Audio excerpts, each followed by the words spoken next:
Class 12th का physics का 2 number का क्वेश्चन है जो हर साल पूछ देता है, 2 मार्क्स में पक्का पूछ देता है। जिससे क्वेश्चन है कि आवर्धन और आवर्धन क्षमता में अंतर को लिखें। तो आवर्धन और क्षमता में अंतर लिखें तो इसको इसलिए डैश मार्क लिखेंगे।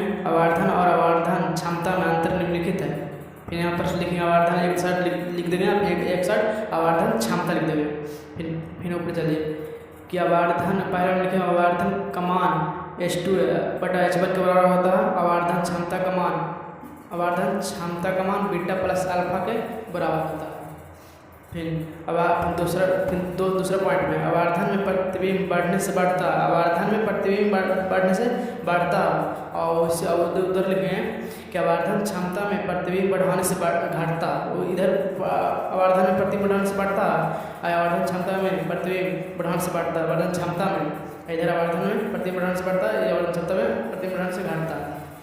फिर तीसरा पॉइंट समझेंगे कि आवर्धन का मान माइनस इन्फिनिटी से प्लस इन्फिनिटी के बीच होता है। आवर्धन का मान माइनस इन्फिनिटी से प्लस इन्फिनिटी के बीच होता है। फिर तीसरा पॉइंट लिखेंगे कि आवर्धन क्षमता का मान डी बटा एफ से 1 प्लस डी एफ के बीच होता है। आवर्धन क्षमता में क्या होता है, डी बटा एफ से 1 प्लस डी बटा एफ के बीच होता है। समझ में आ गया? तो 2 नंबर पूछ देता है हर साल। इस क्वेश्चन VVI दम है, हर साल पूछ देता है।